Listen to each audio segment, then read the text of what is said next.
Sex is not a sin, but men would know that, but it's a praise kink. Or baby girl, a sin. What is that, Mr. Mick? Well, you can introduce this topic. So, Lindsay Levon wrote an article entitled Sex is Not a Sin, but Men Wouldn't Know That. And we want to consider that thesis. At the same time, a new phrase, as described by Hetty Phillips, praise kink, is making the rounds, so we can review that concept as well. Finally, we can tie in the film Baby Girl to the discussion as written by Lexi Inks. In conclusion, this is a look at three current writings on sex to consider contemporary thought on the subject.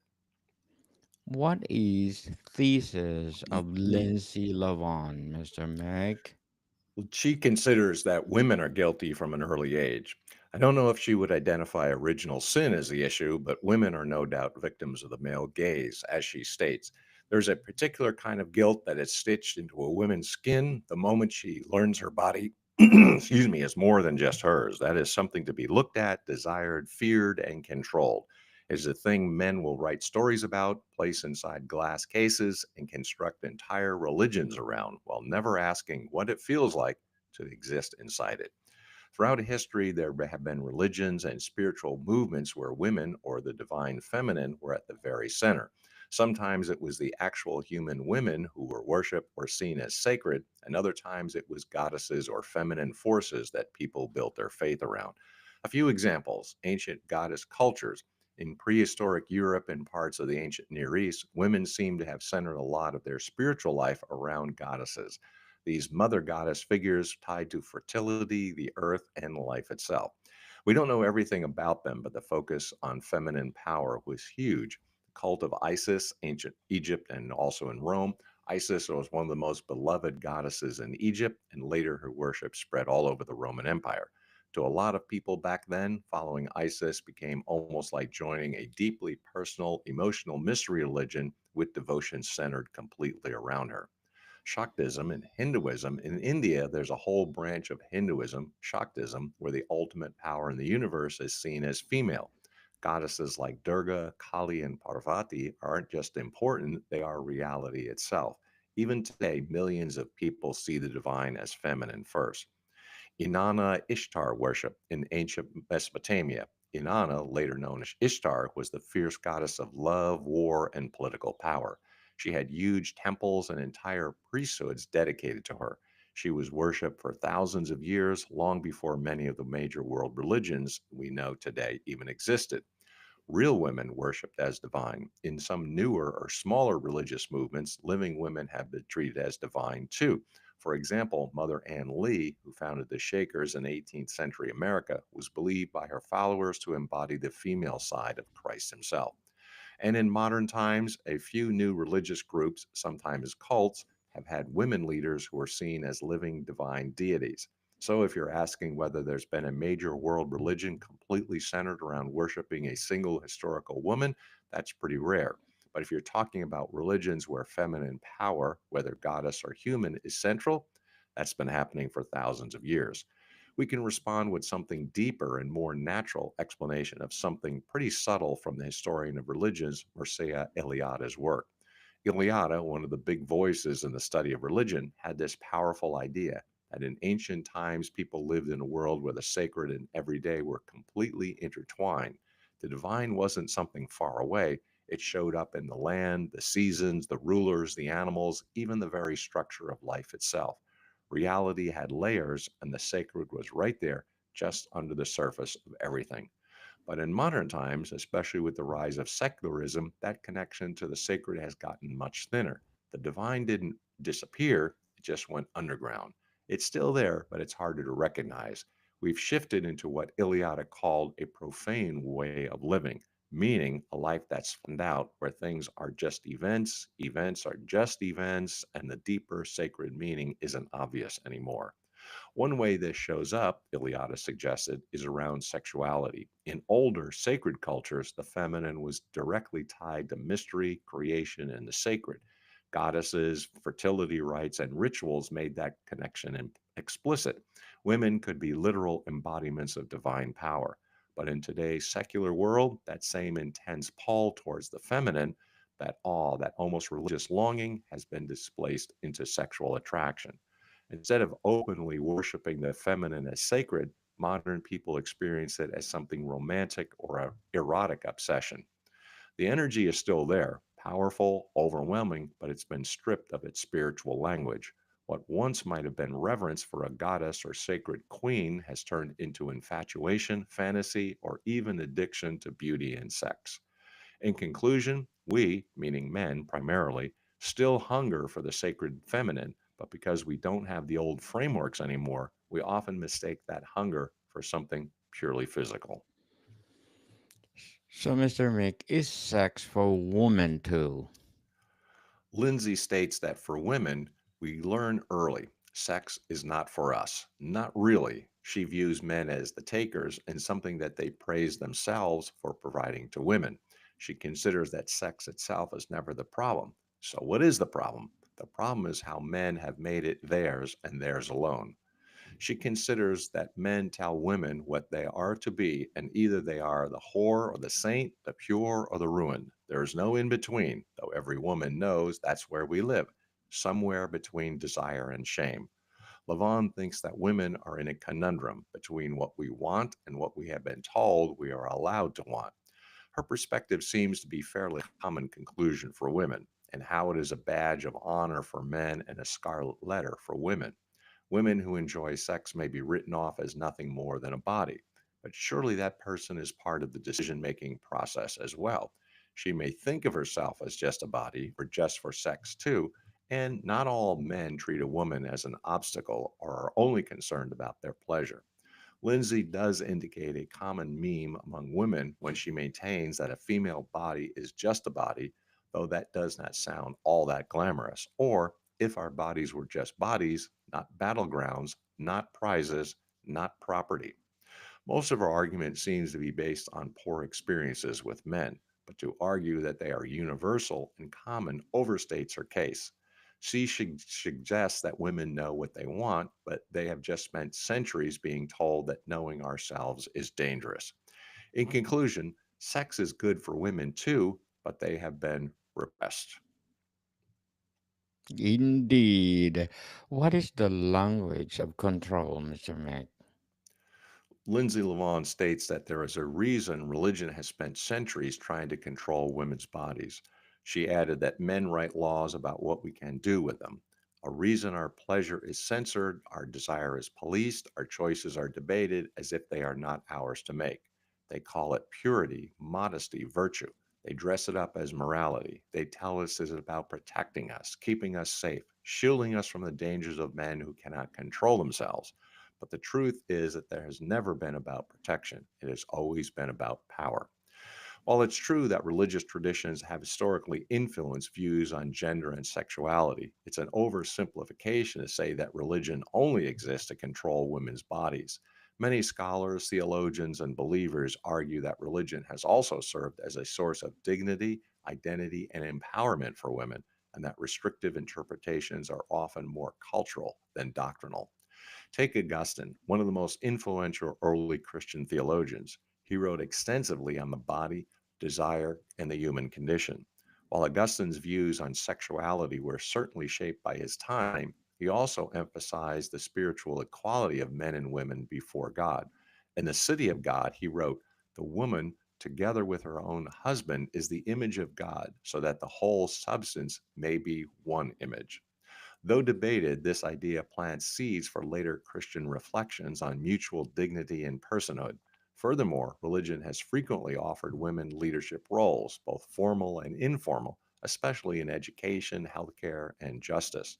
Figures like Hildegard of Bingen, Teresa of Avila, and Catherine of Siena were not only theologians and mystics, but also advisors to popes and political leaders. Their influence transcended mere gender norms. In modern times, religious thinkers such as St. Paul John Paul II emphasize a new feminism rooted in respect for the feminine genius. Some thinkers have shown how Christian texts can support female agency and interpretation. Here's a direct quote from St. Paul John Paul II that supports the point about a new feminism and the idea of feminine genius rooted in dignity and agency. He writes, in transforming culture so that it supports life, women occupy a place in thought and action that is unique and decisive. It depends on them to promote a new feminism which rejects the temptation of imitating models of male domination in order to acknowledge and affirm the true genius of women in every aspect of the life of society.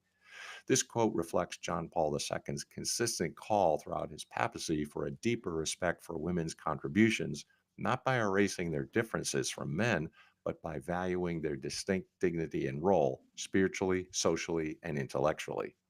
It's important to remember that concerns about the control of women's bodies aren't just tied to religion, they show up in secular societies too. Sexism and struggles over bodily autonomy exist across all kinds of cultural, political, and economic systems. So while it's fair to critique the ways some religious institutions have upheld patriarchal norms, it's just as important to recognize that religion isn't one size fits all. In conclusion, faith is living and evolving, and over time, many women have found strength, purpose, and even freedom within their spiritual traditions. Mr. Mick, should women reclaim their bodies and souls? Lindsay maintains that women should be radicals and to want without guilt, to take without permission, and to exist without explanation. She states that men are afraid of that and that sex is not a sin. Sex is just sex. Desire is just desire. And pleasure, our pleasure, has never been anything to be ashamed of. So I will not carry their guilt and I will not believe their shame. A lot of people think Christianity sees sex as a sin, but that's not the case. What many Christians thinkers say is that sex isn't shameful at all. It's powerful. It's meant to be something more than just a moment of pleasure. People like St. Augustine acknowledge that desire itself isn't bad, but when it's disconnected from love and commitment, it can get messy and misdirected. He saw sex as a good thing, especially when it's grounded in love, responsibility, and openness to life. Fast forward to more modern voices like Pope John Paul II, who reframed the whole conversation. In his theology of the body, he talked about how our bodies and even our desires reflect something divine. He believed that sexual intimacy, when rooted in mutual self giving and love, isn't just okay, it's sacred. His take wasn't about guilt or shame, but about elevating love and seeing sex as something deeply meaningful, not just transactional. So, yes, pleasure and desire matter, but from a Christian point of view, they're most beautiful and life giving when they're part of a bigger picture love that's real, committed, built on respect. In conclusion, women express themselves through sex, and religious and cultural institutions are not as restrictive as Lindsay suggests. Indeed, should women, or is it a praise, kink, or sexy for women? Well, Hetty Phillips alerts us to praise kink, adding to the practice of alternative forms of sex, especially for women who love dirty talk. My first thought on this kind of talk is that psychologically, it may not be the best. Psychology shows that certain kinds of sexual conversations can be harmful, especially when they cross into taboo territory, reinforce distorted thinking, or are used as a way to hurt oneself. Some individuals turn to risky or harmful sexual situations as a way to cope with emotional pain. This can become a compulsive pattern driven by the need to regulate intense feelings or to seek validation. Unfortunately, instead of healing, it often leads to more psychological distress and feelings of shame or addiction. In short, when sex talk feeds into distorted thinking, fuels avoidance in relationships, blurs boundaries at work, or serves as a form of self harm, can have real emotional and psychological costs. Understanding these patterns is key, not just for therapists, but for anyone trying to build healthier, more honest communication around sex and intimacy. The claim of Phillips, though, is that they're still meant for everyone, regardless of how far or not you want to take it. But I still maintain there are certain caveats. Hetty says that, after all, a praise kink is basically just words of affirmation on steroids. In conclusion, I believe there is more involved, but experts were consulted by Hetty, and their ideas are worth considering. So, what is a praise kink, Mr. Mick? And the name suggests a praise kink is when someone enjoys being praised in sexual situations, especially when it involves power play. For example, your partner might be turned on by you complimenting them in an over the top manner beyond what you might typically do. It involves the intentional use of praise and kind words in the context of sex or foreplay. And it's not just what is said, but how it is said and the context. Praise kink is a kink when it is used as the focus of interaction between partners or as part of a power exchange dynamic. Some people may want their partner to boast about how they're best at their jobs, while others might prefer the praise to pertain only to their sexual activities. No matter how someone wants to be praised, the core of it is all the same. But since everyone's different, communicating with your partner about what feels good to hear is absolutely key. So it may take a lot of communication and some trial and error to figure out what phrases work best for you and your partner. However, sex expert Jess O'Reilly explains that there aren't any hard or fast rules about what to say to your partner to satisfy their praise kink. In conclusion, for some, a praise kink adds up to their sexual enjoyment. Are there alternative ways to build up your partner with verbal praises, Mr. Mike? In the Bible, sex is seen as a good and beautiful gift when it's experienced within the context of marriage. It's meant to be joyful, emotionally bonding, and even spiritually significant. The Bible doesn't treat it as something shameful or dirty, but as something created by God to be enjoyed in the right relationship. One of the most powerful examples of this is found in the Song of Songs, also called the Song of Solomon, where a man and woman express deep love, admiration, and desire for one another. These passionate exchanges aren't just about physical attraction, they also celebrate the beauty and depth of their emotional connection. It shows that praise during intimacy is a natural, holy part of love. It can reflect the joy, honor, and respect they have for each other, which ultimately points back to God as the creator of love and beauty. Here are a few of the most beautiful lines from the Song of Songs where the lovers openly praise one another. How delightful is your love, my sister, my bride! How much more is pleasant is your love than wine, and the fragrance of your perfume more than any spice. It's like saying your love is sweeter, richer, and more intoxicating than anything else in life. Your cheeks are beautiful with earrings, your neck with strings of jewels. A tender, intimate compliment celebrating the outer beauty of the beloved. Let my beloved come into his garden and taste its choicest fruits. A sensual invitation celebrating the joy and fullness of their connection. How delightful is your love, more than wine, and the fragrance of your perfume more than any spice, repeating the idea that their love is the most precious and satisfying thing in life. My beloved is mine, and I am his. He browses among the lilies. A beautiful declaration of belonging, a mutual love that is deep and shared between the two. These lines highlight how praise during sexual intimacy can deepen the bond between partners, turning love into a celebration of the whole person. It's not about idealizing each other, but about recognizing and cherishing the beauty in the other as a gift from God. Sexual love in this context becomes a way of honoring both the other person and the Creator. The key, of course, is that this kind of praise should enhance the love, trust, and unity between the couple without crossing into selfishness or idolatry.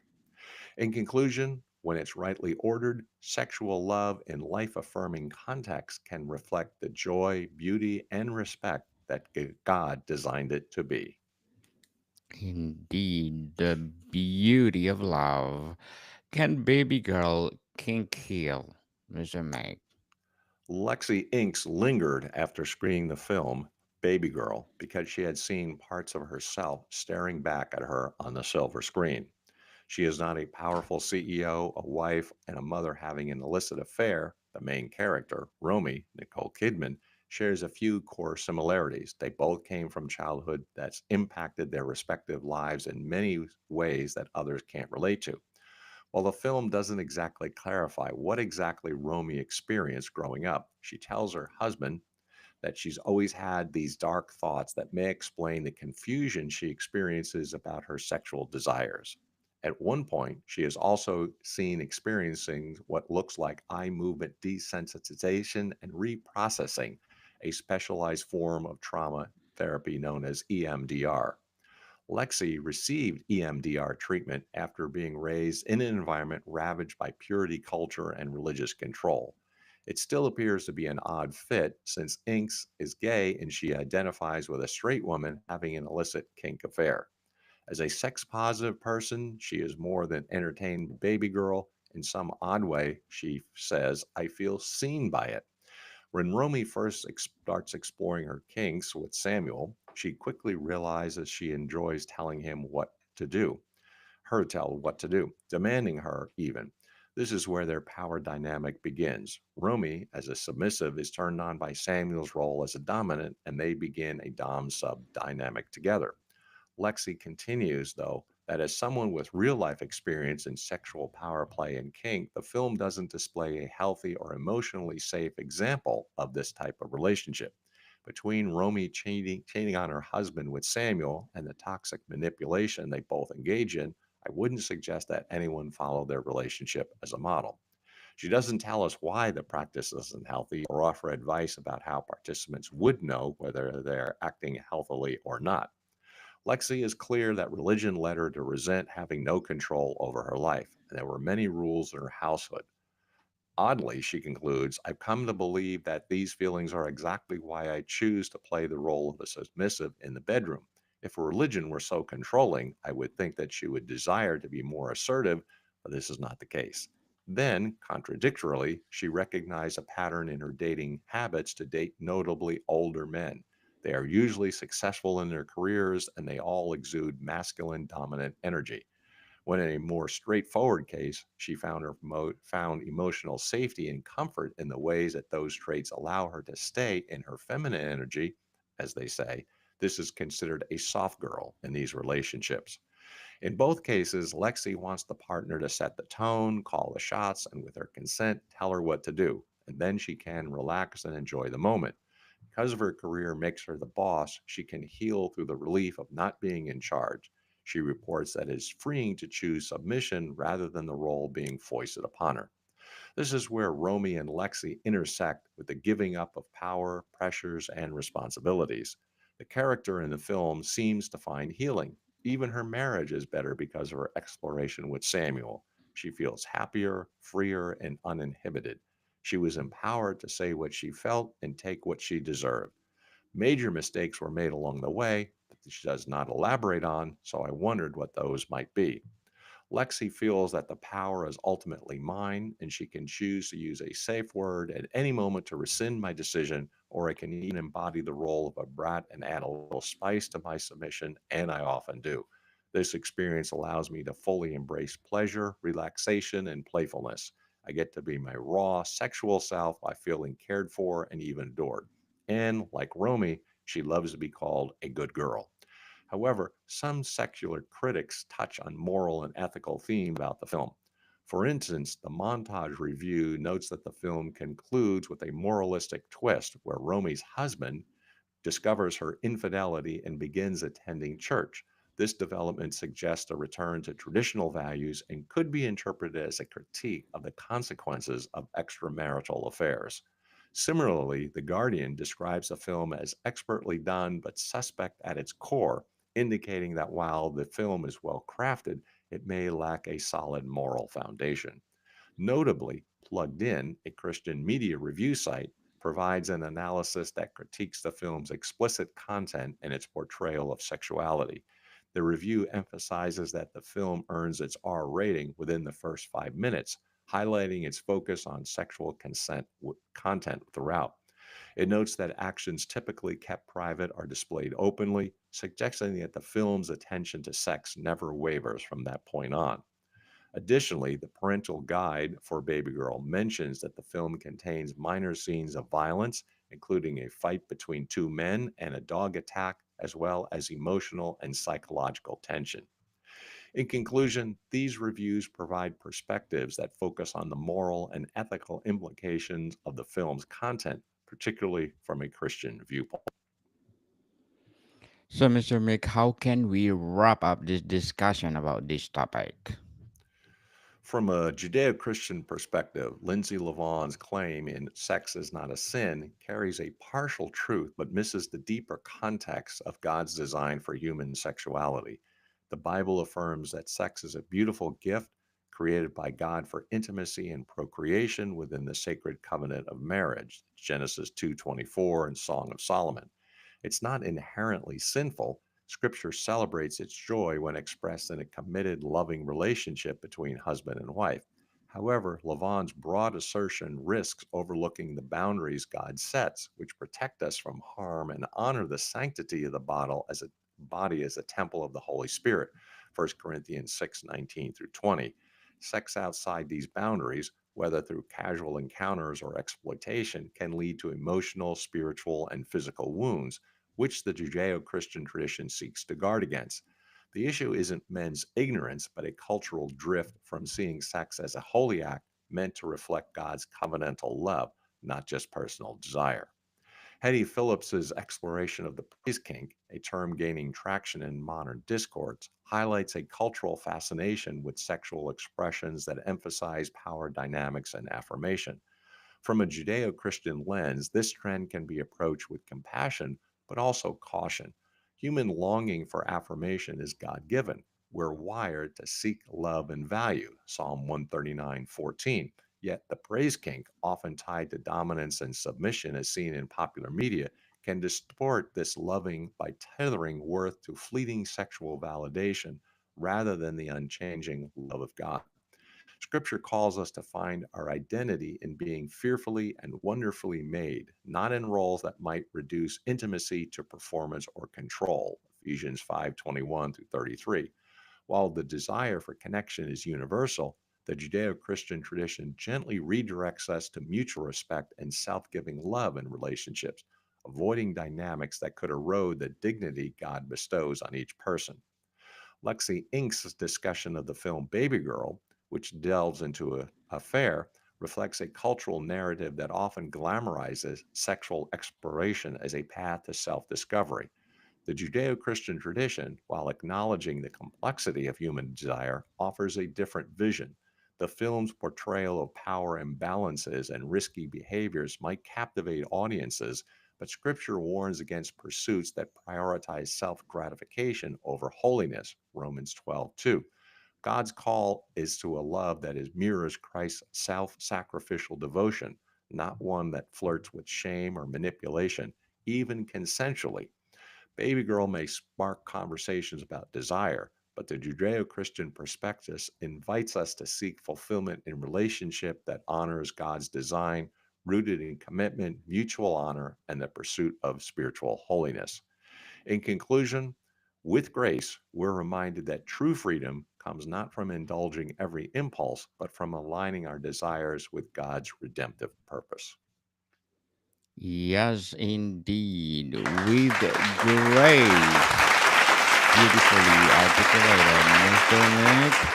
The assertion that sex is not a sin challenges historical, religious, and cultural frameworks that have often stigmatized sexuality, particularly women's autonomy over their desires.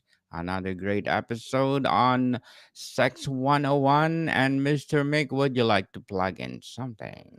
Sure, why not? I'm the Idea to Author Coach on Facebook. If you want to write a book, I can help. If you want to sell more books, I can help. You can also listen to the Dr. Digital podcast and also pick up the volumes that I have on Amazon. That is Learning America, Best Interests of the Children, and On Track with Me and Others. Yes, people, I'm inviting you to please to listen to our baby podcast, Mental Health 101, with Mr. G.Mick Smith. Mental Health 101 is dedicated to empower our mental health awareness. So, Mr. Mick, thank you so much for your time. Thank you, my friend, Mr. Daniel. Until next time, stay full. Welcome, people.